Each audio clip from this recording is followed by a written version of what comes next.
La espada de Damocles. Conduce Pablo Veloso.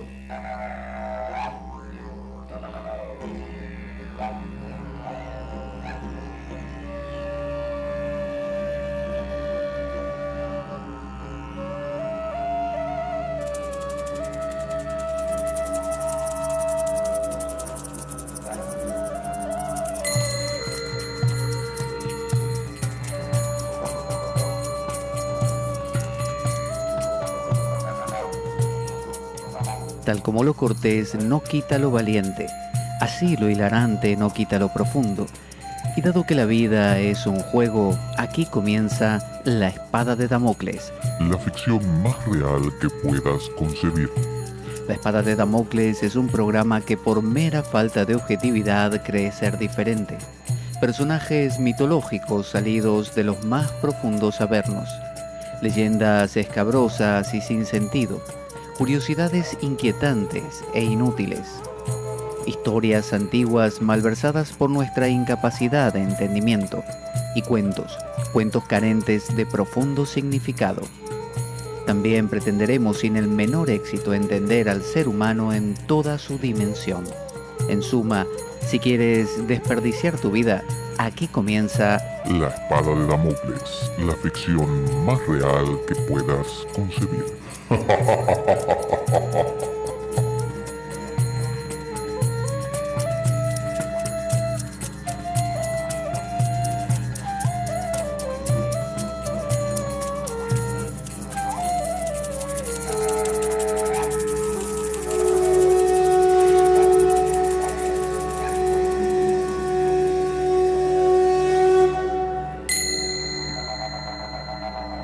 La espada de Damocles. Conduce Pablo Veloso.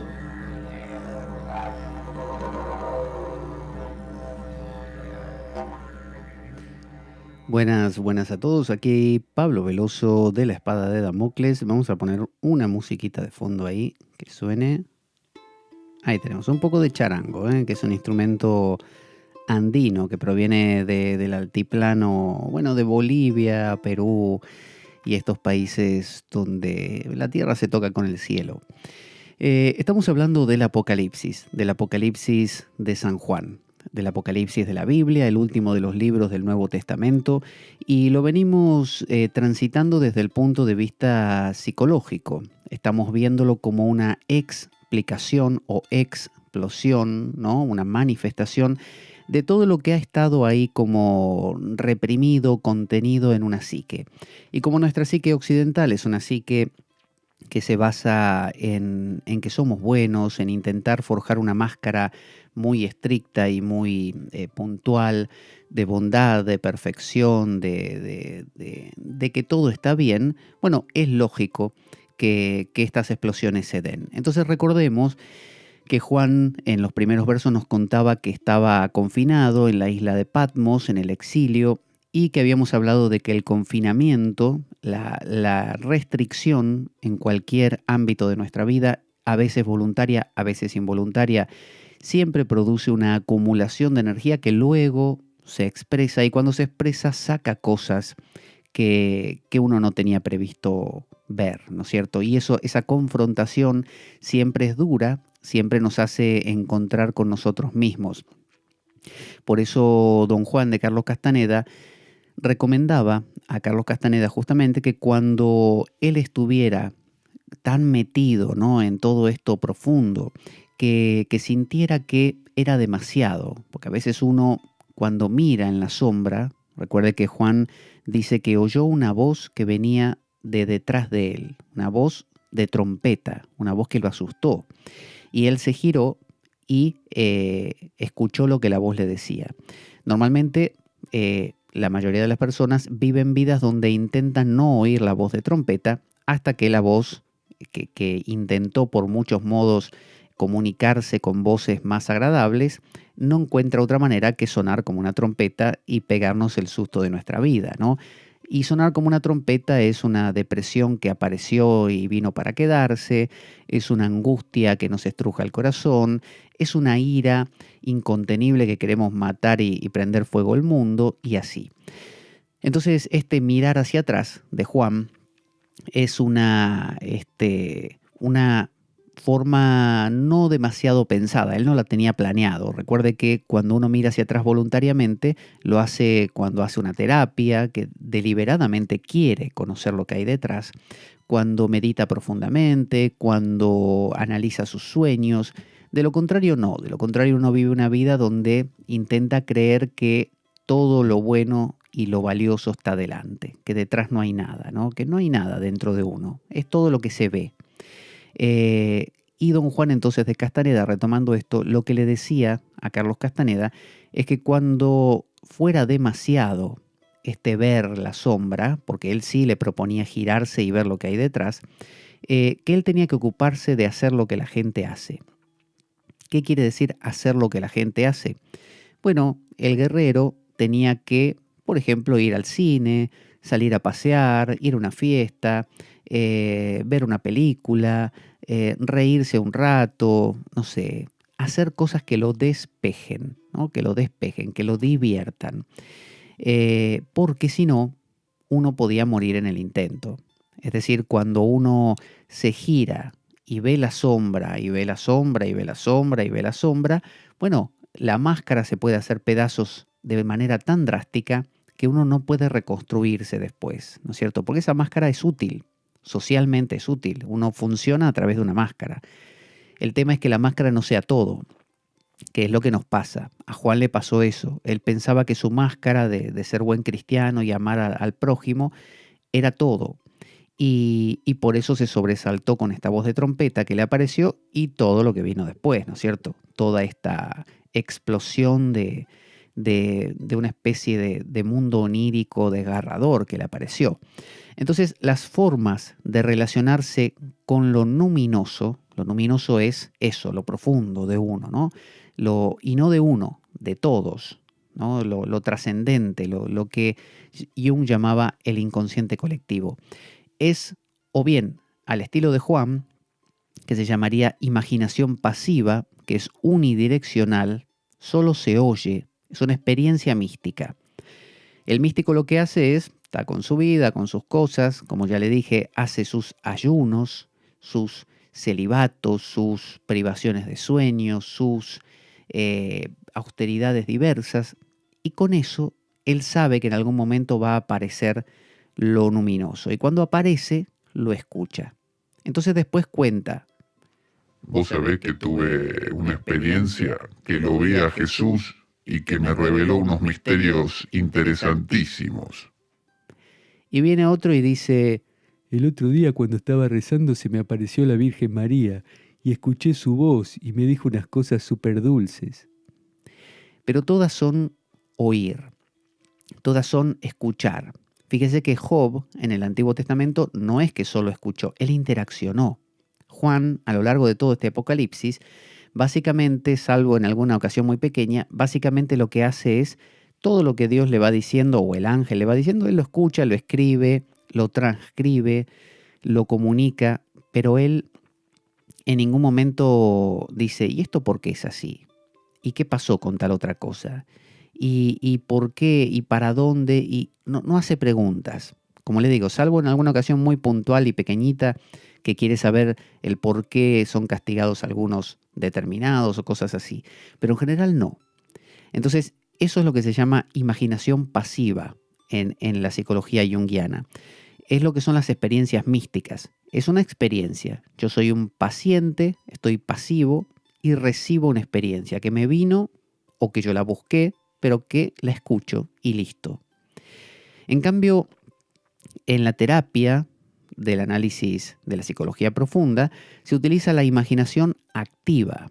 Es el diálogo, no el monólogo. El monólogo es Juan escuchando lo que el ángel le dice. Punto. En cambio, cuando usted interacciona, usted se siente parte de eso y hace propia, asimila la experiencia. Es mucho más valioso. El diálogo, esta imaginación activa, es bidireccional. Job no solamente escuchó lo que Dios le decía, sino que le preguntaba cosas. Le decía, ¿por qué? ¿Por qué me torturas? ¿Por qué haces esto? ¿Y por qué es que creaste tal cosa? ¿Por qué pasan tales otras? Es decir, uno se interesa, se imbrica, se mezcla con aquello que está percibiendo, no solo lo percibe. Entonces, quedémonos con eso. Juan lo que tiene en este Apocalipsis, desgraciadamente, es solo una imaginación pasiva. Él es un observador y oyente, pero no es un participante, ¿no es cierto? La libido, cuando es gastada, no genera experiencia de lo luminoso. Si yo tengo la libido, ¿no? Mi energía vital, y la voy gastando en pelearme con en hacer deporte, en trabajar mucho, en distintas cosas que me consume la energía, normalmente no tengo estas experiencias, porque estoy divertido, estoy vertido en distintos recipientes. Pero si yo, digamos, me vuelvo invertido, me vierto hacia adentro, es decir, me lo guardo, ¿no? Que no es represión. Represión es cuando uno, por alguna razón, no inconscientemente, no gasta la energía en alguna cosa. Entonces después se sorprende del trompetazo que le viene de atrás, como a Juan. Pero si yo voluntariamente, como el alquimista, decido privarme de ciertas cosas, lo cual implica, si tengo ganas de gritarle al otro, no le grito. Si tengo ganas de gastar esta energía que tengo aquí dentro, porque sé que corriendo en el fútbol la voy a gastar, y digo, no, me lo voy a quedar. Porque no sé qué es, pero quiero saber lo que es esto. Si yo voy a jugar al fútbol, la voy a gastar. Y esta ira que tengo tiene más, tiene cola, tiene más atrás. Esta ira se me va a mostrar si yo la guardo, así que no voy a ir al fútbol, me voy a quedar con esto. De ahí viene el precepto de muchos monjes que decían así ellos. Cuando quieras entender algo, quédate en tu celda, pibe. Quédate adentro, no salgas. ¿Tenés ganas de salir a caminar? No salgas. ¿Tenés ganas de ir a trabajar en el jardín? No trabajes, quédate en tu celda. ¿Estás enojado? Quédate en tu celda. ¿Tenés impulsos sexuales? Quédate en tu celda. Tu celda te va a enseñar. Quedarse en la celda significa meter al lobo en el alambique, en el matraz, ¿no? Meterlo en el crisol de los alquimistas y dejarlo que se cueza a fuego lento, pero no dejarlo salir, no dejarlo salir. Es decir, usted sabe que si le da 3 gritos a su esposa, a su marido, a quien fuera, eso se va, se calma, pero usted no se los da, se lo queda y deja que esa cosa entonces le hable. Así que los místicos lo que hacen es guardar esa energía, esa libido. Es lo que hacen también los yogis, que entienden que existe esta kundalini, que significa la enroscada, una energía que está durmiendo en la base de la columna, ¿no? Es un símbolo, pero no quiere decir que esté ahí concretamente, pero vive en la base de la columna. Quedémonos con eso. Es una serpiente enroscada 3 vueltas y media alrededor de un símbolo fálico que es un lingam. Y esa energía el yogi la tiene que despertar. Pero fíjese, si el yogi gasta la energía como energía sexual, no tiene la energía para levantar esa serpiente. Si el yogi gasta su energía, su fuerza vital, gasta la energía de Kundalini en su Shakti, no sé, en fiestas, en diversiones, en pasear, en interaccionar socialmente, lo mismo. Entonces, ¿qué se le enseña al yogi? No interacciones mucho socialmente, no tengas demasiada gasto sexual, en lo posible, lo mínimo posible, no gastes tu energía, se le dice que no debes ponerse mucho ni al frío ni al calor, ni comer caliente la comida ni muy fría, es decir, no vayas a estímulos, reduce los estímulos, como si estuvieras preso, quédate estanco, de manera que esa libido te quede dentro y se vea obligada a usar otro camino.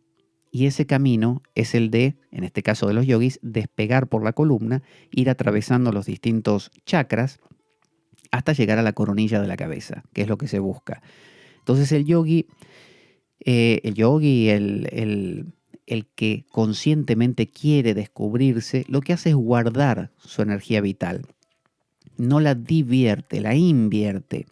Entonces hace un camino que los yogis conocen como el nibriti, es el camino, el pravriti. Pravriti sería hacia afuera, es gasto la energía, ¿no? De hecho, es como una patata caliente. No sé qué hacer con la patata caliente, se la paso a otro, rápido.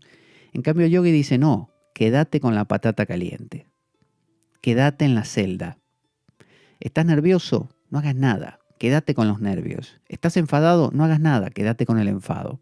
Porque si volcás el enfado en alguien, estás angustiado y rompes algo para quitarte la angustia o lo que fuera, o ves una película, la dilapidás esa energía. Usala. Usala para que se despierte lo que tenés dentro.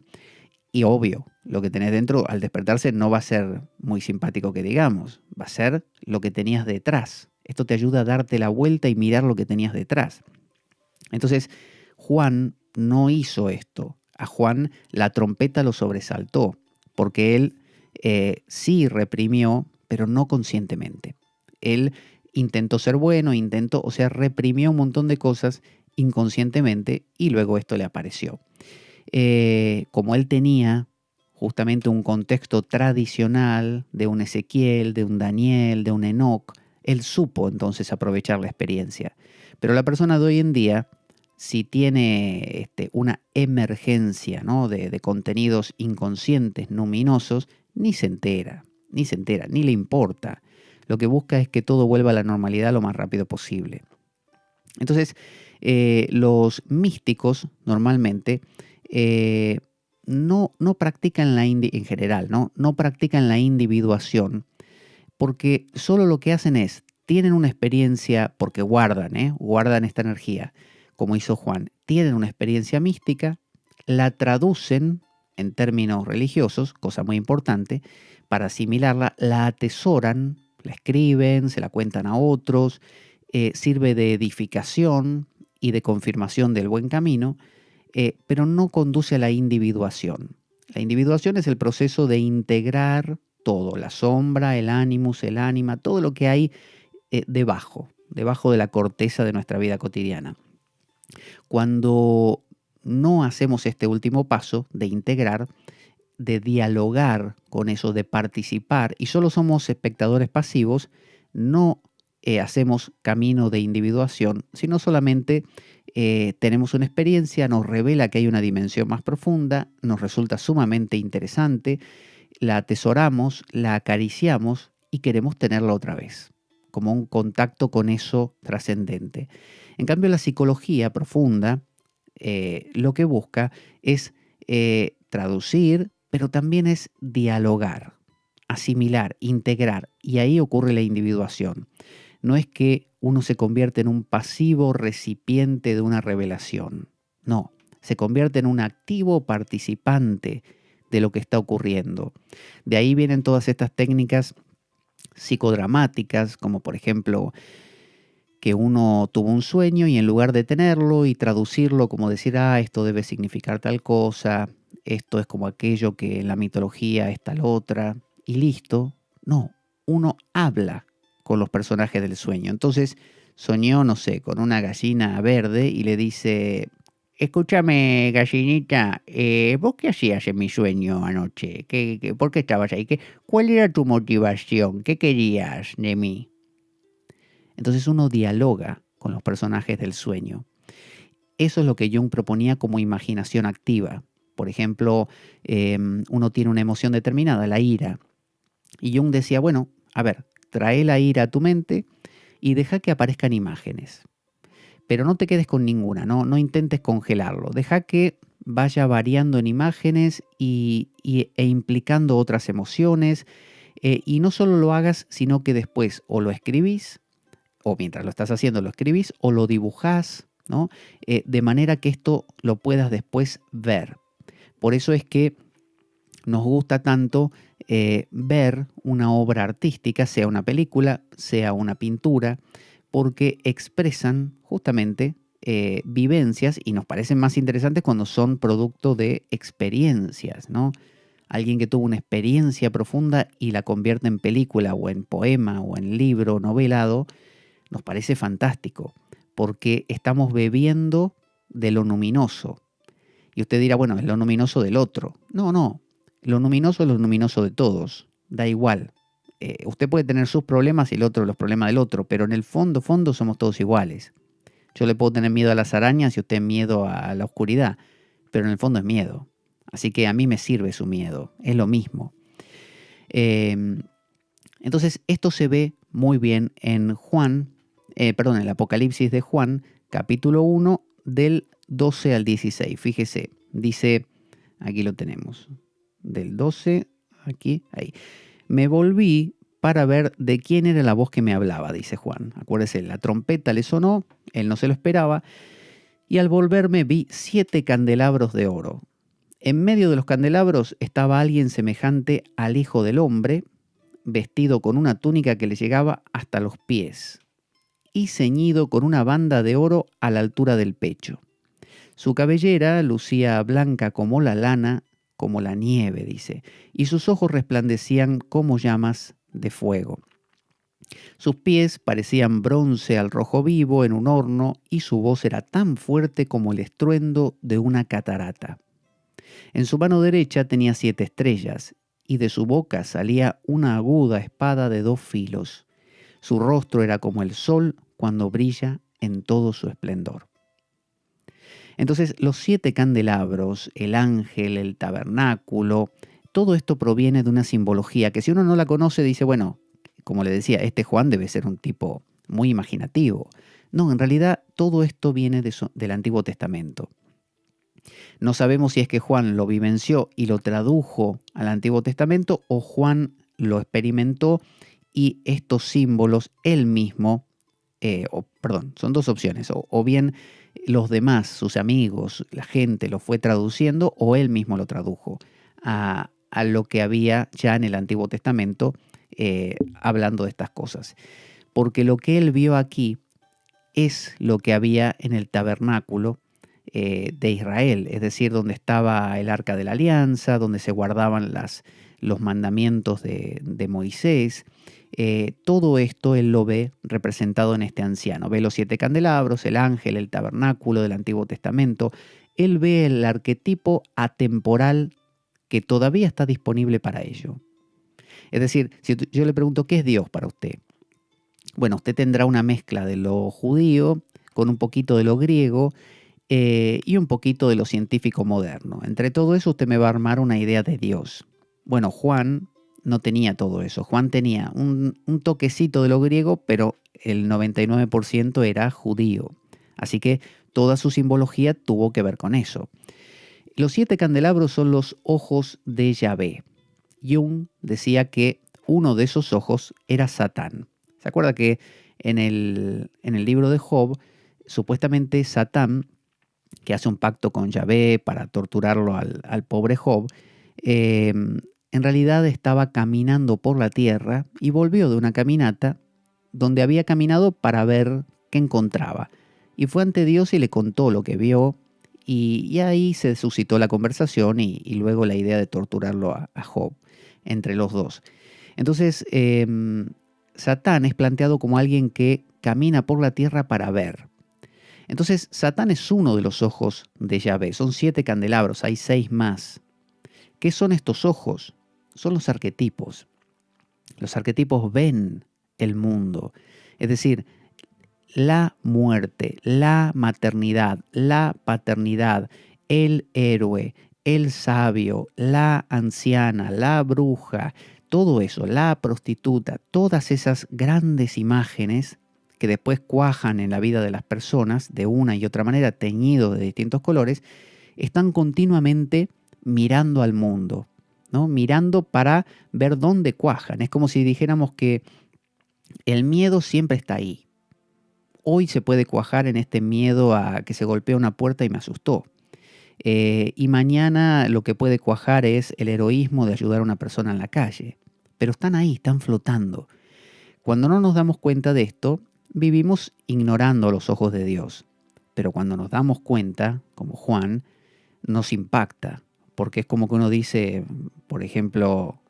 Momento, yo nunca me había dado cuenta que además de mi miedito y mi pequeño heroísmo, están estas cosas ahí, estas cosas que los antiguos llamaban ángeles y demonios.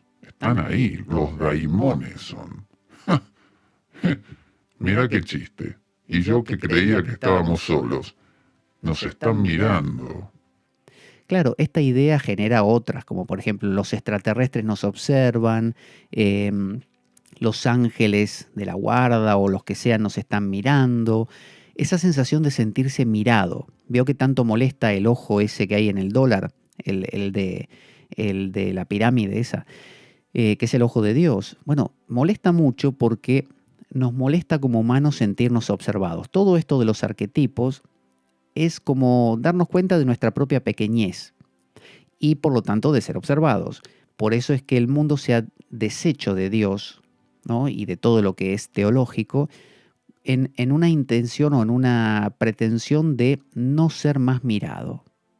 Hasta la época, hasta la Ilustración y, y la época industrial después, existía un Dios que nos miraba. Ángeles, inclusive había un montón de gente mirándonos para ver si nos portábamos bien, anotando ahí lo que hacíamos mal. Bueno, el ser humano dijo, basta de todo esto, quiero ser libre, no quiero que más nadie me mire, quiero ser yo solo, no quiero tener a nadie por encima. Entonces matamos a Dios, simplemente. Matarlo quiso decir que, o quería decir que simplemente lo quitamos del lenguaje, punto, no se habla más. Es como decir, bueno, llueve y me molesta mojarme. Bueno, no hablemos más de la lluvia. Me mojo igual, pero bueno, no hablemos más. No le llamemos ni lluvia ni nada, ni nube, pero me mojo. Entonces, estos 7 candelabros son los 7 ojos de Dios, son un nombre, un número que define simbólicamente a todos los arquetipos que hay, que continuamente están aquí, ¿no? Con nosotros. Son los ángeles, así se representan, ángeles, demonios, son los daimones. Entonces los ojos de Dios, el ojo divino, ante el ojo divino, el ego obviamente se siente observado, o sea, molesta. Todos nos sentimos inquietos con eso. Cuando nos abrimos, como Juan con el trompetazo, de que uno se desayuna de que le dio depresión, o se desayuna de que tiene fobia, o se desayuna con que ahora está obsesionado o neurótico, y no lo controla, no sabe por qué. No le funciona el 2 más 2 es 4, el yo tengo todo controlado. No, me viene una angustia que me está matando, no sé qué hacer. Bueno, eso es sentirse observado. Es como decir, reconozco que hay algo más grande que yo, que no puedo controlar y que me fastidio o no, ahí está, me está mirando. Ese es el ojo de Dios. Y dice 7 veces, porque en el Apocalipsis el 7 aparece a cada rato, es un número sagrado para los judíos, ya lo veremos en detalle. La tierra es golpeada 7 veces, varias veces, ¿no? Por este número 7. Y fíjese que dice, vi a alguien como un hijo de hombre, como un hijo de hombre. Aquí dice, en medio de los candelabros estaba alguien semejante al hijo del hombre. Ya hablaremos cuando pronto analice la película Matrix, que Neo, el protagonista, su nombre cotidiano es señor Anderson, Mr. Anderson. Y Anderson significa andro, hombre, y son en inglés significa hijo. Así que es el hijo del hombre. Cuando el agente Smith le dice continuamente, le dice... Mr. Anderson, señor Anderson. Lo que está diciéndole es hijo del hombre. Entonces dice como un hijo del hombre. Esto viene inicialmente del profeta Ezequiel. Si buscamos el libro de Ezequiel, profeta Ezequiel en el Antiguo Testamento, que data del 575 a.C., ahí es la primera referencia a la expresión hijo del hombre. Aparece. Luego vuelve a aparecer en Daniel, ya en el 165 a.C. Usted no había nacido, no se preocupe. Enoc, vuelve a aparecer en Enoc, todavía más claro, ¿no? Más asentado, en el 100 a.C. Y luego el propio Cristo, el propio Jesús, se nombra a sí mismo como, él dice... Yo soy el Hijo del Hombre. Cuando el Hijo del Hombre sea crucificado... ¿Se acuerda de esas frases así? Bueno, esto es en el 30 después de Cristo, ¿no? Más o menos en esa época ocurría todo esto. Y en el Apocalipsis, que es en el 95 después de Cristo, acuérdese que si Jesús murió en el año ese, año 30, supóngase, después de Cristo, porque se entiende que él nació unos años antes de Cristo, tiene unas vueltas raras, pero bueno, él nació del año 0 un poquito antes. O sea que si murió hacia el 30, hacia el 50, después de Cristo aparecieron las primeras cartas de Pablo, y luego empezó a aparecer en el 70 el primer evangelio y así los siguientes evangelios. Por eso las cartas paulinas son anteriores. Cuando Pablo escribía sus cartas, las epístolas a los efesios, a los tesalonicenses, a los romanos y demás, no había evangelios. O sea, sí había evangelios dando vueltas por ahí, muy rudimentarios. Pero evangelio, los que conocemos así más trabajados, recién aparecieron el primero de ellos en el 50 y fue el de Marcos. Y luego, bueno, los demás. Y en el año 95 después de Cristo, el templo de Jerusalén fue destruido en el 70, en el 95 se escribe el Apocalipsis. Entonces Jung pensaba que dicha progresión de la aparición de esto del Hijo del Hombre era una evidencia de la intención de Dios de hacerse hombre. Porque en Ezequiel estaba esto como el Hijo del Hombre como muy, muy suavecito. En Daniel un poquito más, en Enoc ya estaba más, ¿no? Y Enoc mismo es llamado Hijo de Hombre, o él mismo se llama, no me acuerdo. Después Cristo mismo, soy el Hijo del Hombre. Y en el Apocalipsis ya habla de que el Hijo del Hombre, así de manera muy contundente.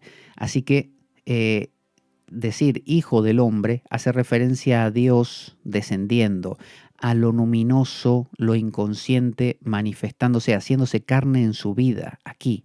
Ya no, lo luminoso será una cosa que está allá en el fondo, quién sabe lo que es. No, no, no. Ahora toma cuerpo, lo veo aquí, en mi vida cotidiana. Entonces, Jung decía, esto es evidencia de que a lo largo de la historia, inclusive históricamente, lo luminoso cada vez quiere mostrarse más, ¿no? Que el hombre necesita o busca cada vez más la apertura a la individuación. Entonces lo importante es que el sí mismo realizado o humanizado, ¿no? El sí mismo es, imagínese, lo inconsciente en general, lo inconsciente, ¿no? Humanizado es el hijo del hombre. En la alquimia le llaman el philos philosophorum, el hijo, el, ¿cómo sería? El hijo filosófico, ¿no? El philo philosophorum. El hijo de la filosofía, el lápiz filosófico, ¿no? La piedra filosofal, eso es. Vamos a poner aquí una música que se ha cortado. Ahí va. Entonces, Dios necesita al hombre, decía Jung, como una frase así como lapidaria. Dios necesita al hombre. Esto quiere decir que lo trascendente, lo luminoso, lo inconsciente, no es nada sin la manifestación. Por eso Dios crea al mundo. Porque uno dice, por ejemplo, ¿y por qué Dios no se quedó en esa tranquilidad que tenía fantástica en el universo, descansando en su propia esencia? Bueno, porque al haber creado a Adán, se pudo mirar desde Adán y descubrirse, ¿no? No es que antes él no fuera, él era, pero él no sabía qué era. Es como el Homo sapiens sapiens.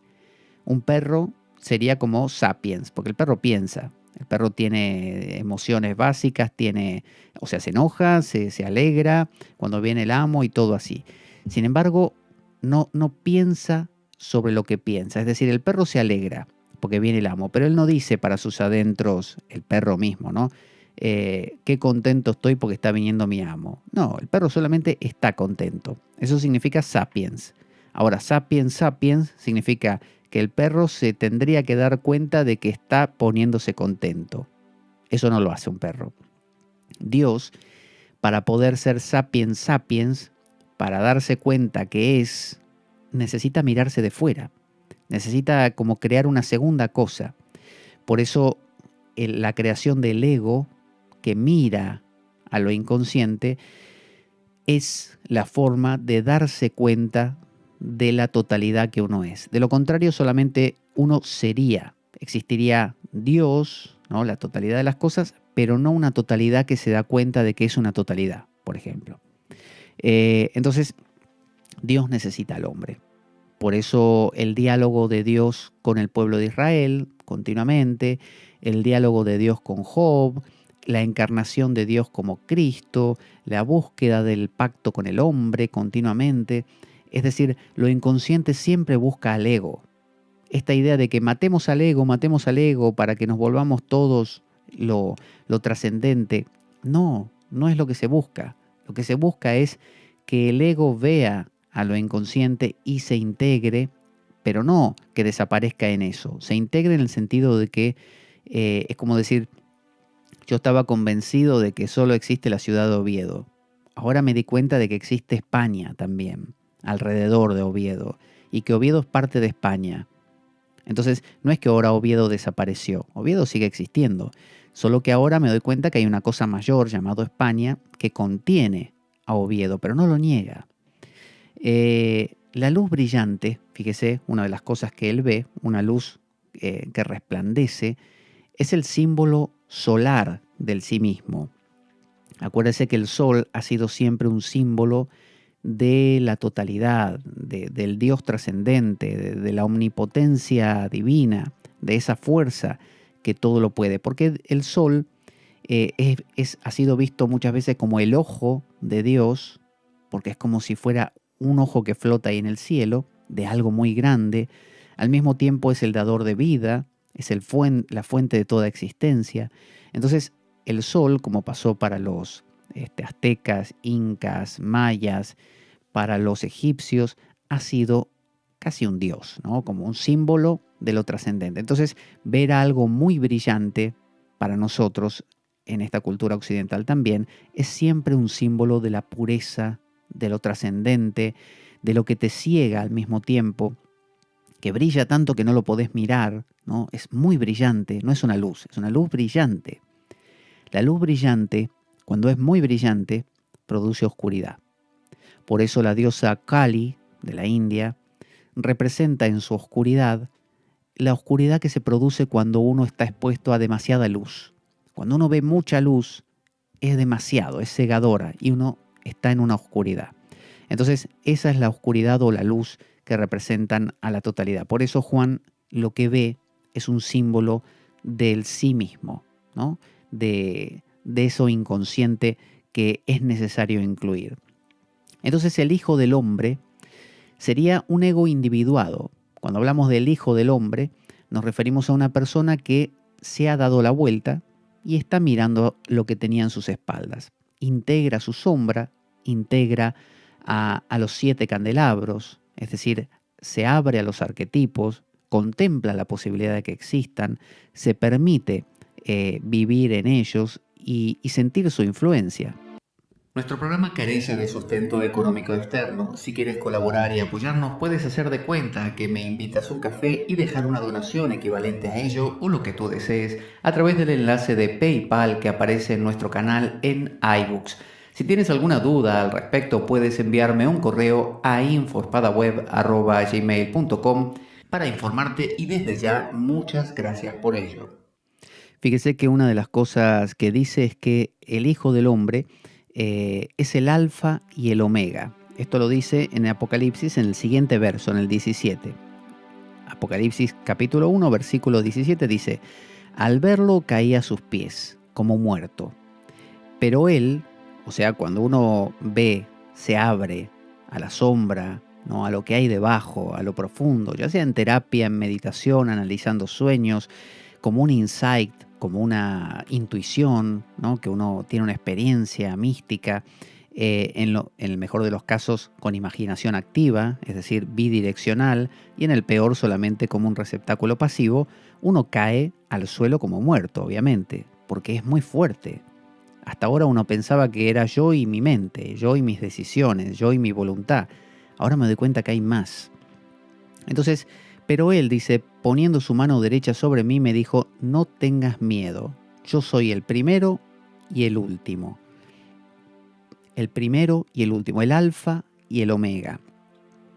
El Hijo del Hombre entonces es el primero y el último, el ego individuado. El ego individuado es convertirse en totalidad aquí. Es la idea del Tantra. El Tantra dice, lo que está aquí, está allí. Si no está aquí, no está allí.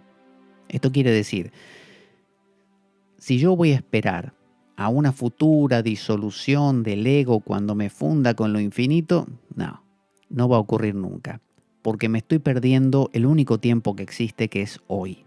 Entonces, si no lo hago aquí, ahora, en la circunstancia en que estoy, no lo voy a encontrar tampoco mañana, porque mañana va a ser otro hoy. Entonces, más vale hacerlo hoy. Entonces, el ego individuado es el alfa y el omega, es el principio y el fin. No lo vas a encontrar mañana, no lo vas a encontrar en el pasado, ocurre ahora y siempre, todo el tiempo, alfa y omega. Está más allá del tiempo. El ego individuado es algo que está la posibilidad de que ocurra es en todo momento. Entonces el sol, como símbolo del sí mismo, también procede de la mentalidad cristiana que normalmente desecha la oscuridad. Es más fácil hablar del sol negro en la alquimia, que de hecho está, que en el cristianismo. En el cristianismo se habla de un sol brillante. Entonces también dice, acuérdese, una espada afilada salía de su boca. Eso lo dijo más arriba, ¿no? Una espada afilada salía de su boca. A ver si lo encuentro. Bueno, no importa. Estaba por ahí. A ver. No lo encuentro. Ahora, esto proviene, para mostrarle cómo el Apocalipsis se remite a textos antiguos, proviene de Isaías. Vamos a buscarlo. Isaías, aquí está. 49, capítulo 49, verso 1 al 2, ¿no? Dice el amigo Isaías, escúchenme costas lejanas, oigan esto naciones distantes, el Señor me llamó antes de que yo naciera, en el vientre de mi madre pronunció mi nombre, hizo de mi boca una espada afilada y me escondió en la sombra de su mano, me convirtió en una flecha pulida y me escondió en su aljaba. La aljaba es donde se guardan las flechas. Es decir, habla de una flecha pulida, puntiaguda, es decir, aguda, de una espada, hizo de mi boca una espada. Una boca como espada significa tener una lengua afilada. Cuando se dice que alguien tiene una lengua afilada, significa que lo que dice corta, ¿no? Es duro, es fuerte, es punzante, es lacerante. Entonces, una espada afilada salía de su boca. Quiere decir que la boca es la palabra, la espada es el logos, ¿no? La palabra que corta. Cuando uno dice una palabra, lo que hace es cortar la realidad. Acuérdese, yo digo mesa y estoy haciendo que este aparato que tengo delante mío, que era simplemente madera o era nada, yo le estoy con los nombres acotándolo. Digo mesa, solo hasta aquí. De aquí para allá es aire, de aquí para allá es pared. Entonces, cuando uno pone un nombre, define y circunscribe. Eso es lo que los hindúes llaman maya, la ilusión. Significa medir, maya. Entonces, cuando yo digo persona buena, significa que esa persona es buena y no tiene nada de malo, solo bueno. Lo acoté. O digo persona y señalo. Y por otro lado digo árbol y señalo. Entonces estoy mostrando que el árbol solo llega hasta donde llega el árbol. Más allá es aire y más allá es persona, porque está al lado. Y más allá es aire otra vez. Entonces divido las cosas. Eso es lo que hace una boca como espada. Las espadas cortan y dividen entonces. La palabra ciencia viene de una raíz que significa cortar. La ciencia corta. Cuando la ciencia emite un juicio y dice esto es así, esto es asá, esto es caliente, esto es frío, esto es grande, esto es pequeño, esto es radiactivo, esto no, está dividiendo una cosa de la otra.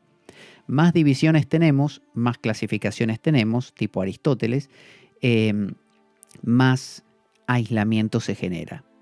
Entonces, tenía una espada afilada que salía de su boca. Esto viene de Isaías, entonces. Y esa espada afilada, esa palabra afilada es el verbo. Acuérdese que Juan, y esto nos hace pensar o a Jung le hizo pensar que el mismo autor de este Apocalipsis podía ser el del Evangelio de Juan, porque él dice, y el verbo se hizo carne, o sea, en el principio era el verbo, y el verbo se hizo carne y habitó entre nosotros, ¿no? Es decir, habla de lo mismo, del logos, del verbo, de la espada afilada que corta. Y esto lo vemos también en el Evangelio de Mateo, Mateo capítulo 10, aquí capítulo 10, 34 al 36. 34 al 36. Que en otro contexto dice, no crea, dice Jesús, no crean que he venido a traer la paz a la tierra. No vine a traer paz, sino espada. Espada. Él se define a sí mismo como un cortador. Cristo es alguien que corta las cosas, que las clasifica, que las divide, que las separa. Entonces, el verso anterior, ¿a qué alude? Alude a lo que en la alquimia se llama una separatio.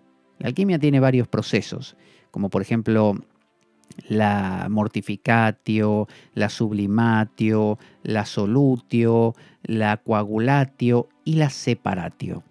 ¿Qué es la separatio? La separación, justamente, es cortar el cordón insano de la participación mística. ¿Qué es una participación mística? Por ejemplo, usted está encantadísimo con su pareja y directamente no tiene identidad. Está fundido con su pareja. Entonces, eso es una participación mística. Usted está en un partido político, completamente sumergido en él. Usted está en una religión, completamente sumergido en la religión. La religión le da todas las respuestas, le ayuda, lo contiene, lo soporta. Usted está en participación mística. O sea, está como en un estado como un bebé bebiendo el pecho de su madre. O mejor, en el útero de su madre. Eso es una participación mística. Ahora, el bebé tiene que nacer. Y en algún momento se le corta el cordón umbilical del bebé y se le dice, mira, pibe, a partir de ahora tenés que respirar por vos mismo, tenés que comer por vos mismo y una serie de cosas que ya te lo vamos a ir explicando. Eso es la separatio. A veces la vida nos dice, mira, pibe, hasta ahora viviste mezclado con tu pareja, pero bueno, se acabó lo que se daba. Ahora tenés que vivir por vos mismo, tenés que pensar por vos, decidir por vos. Nada de que mi pareja, ¿eh? Ahora vos mismo. Eso es una separatio, duele. A veces la separatio viene como una ruptura, la otra persona se va, por ejemplo. Nos abandona, se muere, algo, ¿no? Trabajé 40 años en una empresa donde me sentía contenido, seguro con mi sueldo todos los meses. La empresa quebró, la empresa me despidió, algo, ¿no? Eso es una separatio. Separatios son situaciones de vida donde lo que uno tenía al estilo uterino, que uno se sentía como integrado, contento, todo estaba bien, no me requiere demasiado esfuerzo, se corta. Eso es una separatio. Me siento ahora como una isla. Ahora tengo que empezar a vivir por mí mismo. Ya no es que vivo de los demás, ¿no? No vivo integrado. Ahora me separé. ¿Por qué tiene que haber una separación? Porque la única manera de que usted pueda integrarse conscientemente es, a ver, vamos a plantearlo con un ejemplo, como lo que dije hace un rato. Esto es Oviedo, la ciudad de Oviedo. Está dentro de España. Pero Oviedo, yo no me entero y vivo dentro de España feliz y contento. Para que yo me pueda enterar de que Oviedo forma parte de España conscientemente, tiene que pasar algo que Oviedo lo excreten de España, por ejemplo. España dice un día, a partir de este momento Oviedo queda fuera de España, es un territorio hostil, ¿eh? Entonces, todos los ovetenses, incluido yo que vivo aquí, empezaremos a pensar, ¿qué pasó? ¿Qué pasó? Y nos empezaremos a interiorizar y a dar cuenta de que, vamos a decir todos, ahora me he dado cuenta de que formábamos parte de España. Yo no sabía. Ahora veo que había un país llamado España y que Oviedo estaba adentro. Así que queremos integrarnos otra vez. Le estamos proponiendo ahora a España un tratado para que Oviedo se reanexe, que nos vuelvan a sumar. Pero ahora, sabiendo todo esto, ¿viste? Hasta este momento no sabíamos. Así que ahora la vamos a respetar a España y vamos a tener tratados mucho más congruentes. De eso se trata. Si usted vive pegado a su pareja, no existen dos, no hay pareja, hay uno. Entonces tiene que haber una separatio para que usted replantee todo, se dé cuenta de que usted es uno y su pareja otro. u otra y pueda volver a unirse, en tal caso con la misma o con otra, pero desde una posición ya distinta. Usted ve el proceso, sabe que ahora son dos que se están acercando, integrando, pero van a seguir siendo dos. Entonces, Jesús vino a traer la espada, vino a traer la división, ¿no? Por eso el logos, la palabra, la espada que corta, viene Maya, la ilusión, viene a separar cosas, porque gracias a la separación es que puede producirse una reintegración con más conciencia. Entonces, es un requisito ineludible que haya una separatio para que pueda haber luego una coniuctio, es decir, una unificación, ¿no? Unificatio. Entonces, el aeón cristiano, un aeón es como un gran periodo de tiempo, ¿no? El aeón cristiano, que comenzaría con la muerte de Cristo, o si usted quiere, con el nacimiento de Cristo, y terminaría con el final de la iglesia, cuando ya no tiene razón de ser, porque viene la Jerusalén celeste y baja Jesús y están todos contentos. Entonces, el aeón cristiano implica un vasto proceso de separación de materia y espíritu. Una separación como cartesiana, de mirar a la materia como una cosa diferente y salir del útero unitivo. Es como le digo, no quiere decir que materia y espíritu no sean la misma cosa. Quiere decir que si usted las separa y después las vuelve a unir, cuando las vuelve a unir ya lo ve desde otra manera, desde otro punto de vista. Entonces todo el proceso alquímico consiste en esto: solve, disuelve et coagula, y vuelve a concretar. Disuelve y coagula, disuelve y coagula. Te estás pegando mucho a una persona, estás metido en un trabajo, en una carrera, en un algo, te identificaste demasiado con tu personalidad, con tu máscara. Hay que romper, separatio. Tiene que pasar algo, y si no pasa, lo creas vos mismo. Te apartás, como el peregrino que no quiere quedarse mucho tiempo en ningún lado, porque si no, empieza a tener la participación mística. Empieza a decir: yo la verdad que me siento muy cómodo en este pueblo, ¿eh? Me parece que me voy a quedar porque me cuidan, me quieren, no tengo problemas acá. Ahí tiene que irse, porque ahí entraría en una participación mística. Tiene que irse para poder más adelante, en tal caso, regresar desde otro ángulo, sin esa unificación uterina. Entonces, el inconsciente es un prerequisito o un requisito necesario para la coniuctio, ¿no? Es decir, usted necesita separarse de lo inconsciente, después conectarse con lo inconsciente, y así usted logra la unificación. Porque ¿qué es lo que se unifica? Se unifica la máscara que usted siempre creyó ser con lo inconsciente. Pero usted no podría unirse a lo inconsciente y entender esa unión de yo y Dios si no hubiéramos salido de Dios. Si usted se hubiera quedado en el paraíso siempre, hubiéramos sido Adán y Eva comiendo todos los frutos menos la manzana, ¿no? Que no era manzana, en realidad no dice la Biblia manzana, dice fruto. No hubiéramos comido nunca eso, estaríamos muy bien, pero no sabríamos quiénes somos. No sabríamos. Por eso ellos no sabían, no tenían comieron del árbol de la sabiduría del bien y del mal. No tenían esto, diferencias. No sabían discernir, cortar. No tenían logos. Cuando tomaron esta decisión y comieron la manzana, tentados por la serpiente, lo que usted quiera, que era el símbolo de Satán, a su vez el símbolo de Sofía, el símbolo de la gnosis, el conocimiento, pudieron separarse. Fueron echados del paraíso. Y toda el recorrido, el transitar espiritual de un ser humano es un regreso al paraíso. Pero cuando uno regresa al paraíso, no regresa como Adán y Eva, así a lo tonto. Estamos acá y no sabemos ni dónde estamos. No, es como cuando usted pierde algo y recién ahí valora lo que tenía. Y cuando usted lo vuelve a tener, ya lo mira de otra manera. Pero mientras usted, no sé, era hijo de padres ricos y tenía todo lo que se le ocurría, usted no sabía que era rico. Pero un día sus padres mueren, usted cae en la desgracia total, usted se siente separatio, se siente totalmente desvalido, como Adán y Eva cuando los echaron del paraíso, Y poco a poco usted va remontando y empezando a tener trabajo y sus cositas que se compra y las disfruta. Y entonces ahí sí dice, oh, mira, esto es tener cosas, ¿eh? Ahora me doy cuenta, ahora soy un yo que tiene y valora lo que tiene. Antes no era un yo teniendo algo, era nada, yo. No me daba cuenta que tenía. Para poder darme cuenta que tengo que irme y volver. Entonces, para darme cuenta que estoy en un lugar caluroso, me tengo que ir a un lugar más frío y después volver y decir, ah, mira, en contraste qué calor que hace.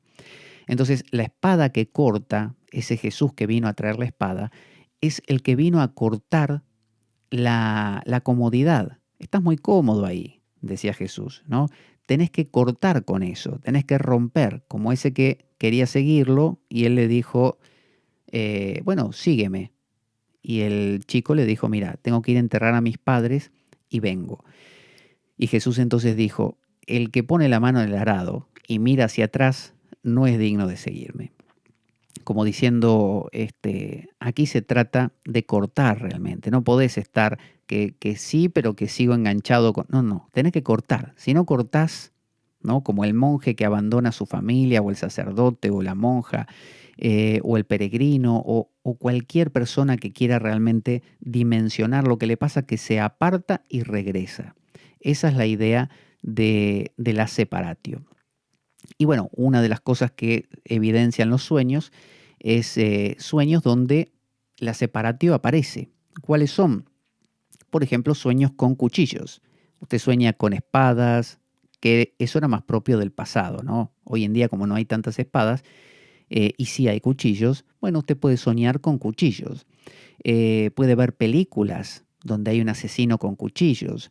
Puede ver películas donde hay justamente rupturas de otros tipos, emocionales, por ejemplo, películas donde un ser querido muere. Es decir, todos los sueños o películas o novelas o poemas u obras pictóricas donde aparecen separatios, rupturas, nos ayudan a conectarnos con la idea de separación, con el arquetipo de la muerte, ¿no? Que es necesario. Es necesario que el grano muera, como dice la misma Biblia, que el grano muera para que dé su fruto. Si no muere no puede dar fruto, se queda como grano eternamente. Así que bueno, vamos a ver hasta aquí hoy. Y mira, le cuento de nuestro grupo de Telegram, por si quiere sumarse y participar, que es un grupo súper divertido. Ahí va. Puedes sumarte al nuevo grupo de Telegram de la Espada de Damocles. Para eso solo tienes que descargarte la aplicación para el sistema operativo que tú utilices en el móvil o en el ordenador, en la computadora. Una vez que te lo descargas, puedes, llenando los datos que te pide, entrar y buscar mi alias, que es Pablo Veloso, y una vez que lo encuentras me dices, hola, ¿qué tal? Soy fulano o fulana de tal y quiero entrar en el grupo de la Espada de Damocles. Inmediatamente te envío un enlace de invitación y ya estás dentro del grupo. Es un grupo donde compartimos material, donde vemos las últimas novedades de la espada y donde nos conocemos entre nosotros los damocleanos. Un grupo muy divertido, muy profundo, muy valioso, realmente Te va a gustar. Así que bueno, invito a todos al grupo de Telegram. Es un grupo realmente interesante donde ponemos también programas que todavía no han sido publicados, de manera que puedan los participantes del grupo tener un material ahí como inédito. Y así que vamos a nuestra cortina final ya para despedirnos. Soy Pablo Veloso de La Espada de Damocles y los espero la próxima para seguir hablando acerca del Apocalipsis de Juan.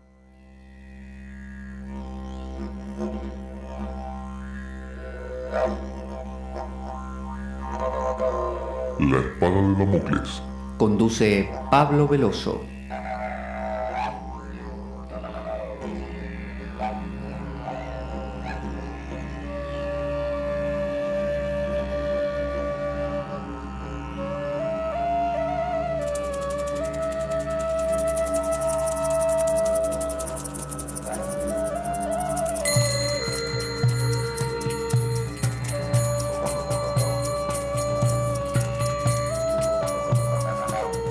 Y dado que la vida es un macabro juego, concebido por una mente perversa, únete a nosotros en nuestro próximo programa, cuando escuches las siguientes palabras. La espada de Damocles, la ficción más real que puedas concebir. Buena vida para todos, buena semana y... ¡Avanti, Damocleanos!